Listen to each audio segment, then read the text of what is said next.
ಅತ್ಯಂತ ವಿಜೃಂಭಣೆಯಿಂದ ಜರುಗಿದ ಶ್ರೀ ವೆಂಕಟರಮಣ ಸ್ವಾಮಿ ರಥೋತ್ಸವ ಕೊರಟಗೆರೆ ಪಟ್ಟಣದ ತೇರಿನ ಬೀದಿಯಲ್ಲಿ ಕೋಟೆ ವೆಂಕಟರಮಣ ಸ್ವಾಮಿ ರಥೋತ್ಸವವನ್ನು ವಿಜೃಂಭಣೆಯಿಂದ ನಡೆಸಲಾಯಿತು.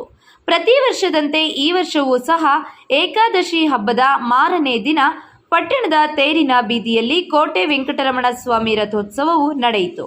ತೇರಿನ ಮುಂದೆ ವಿಶೇಷ ಹೋಮ, ಹವನ, ಹೂವಿನ ಅಲಂಕಾರ, ಸಂತರ್ಪಣೆ ಸೇರಿದಂತೆ ಎಲ್ಲ ಧಾರ್ಮಿಕ ವಿಧಿವಿಧಾನಗಳು ಜನಪದ ಕಲಾ ತಂಡದೊಂದಿಗೆ ರಥೋತ್ಸವ ವಿಜೃಂಭಣೆಯಿಂದ ನಡೆಯಿತು.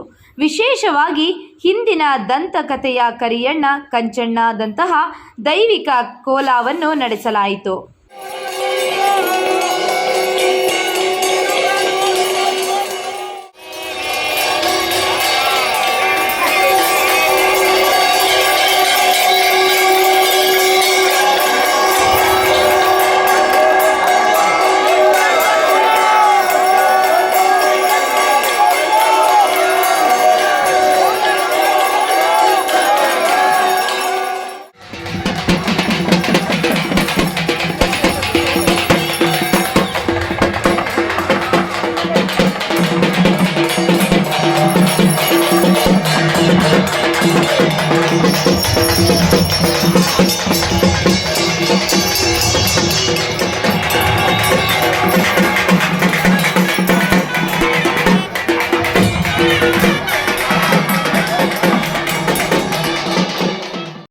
ಇನ್ನು ರಥೋತ್ಸವದಲ್ಲಿ ಊರಿನ ಪ್ರಮುಖರಾದ Murali Gowda, Jayasimha, KV Manjunath, Hanumantharayappa, car Mahesh, KV Purushottam, Srinivas, Darshan, Balaji, Srinivasa Shetty, Gopal, Chinni Venkata Shetty, KB Lokesh, T Angadi Rajanna, Puneeth, KL Anand, Amar, ಅರ್ಚಕರಾದ ಶ್ರೀನಿಧಿ, ಬಾಲಾಜಿ, ವೆಂಕಟೇಶ್ ಸೇರಿದಂತೆ ನೂರಾರು ಭಕ್ತರು ಪಾಲ್ಗೊಂಡಿದ್ದರು.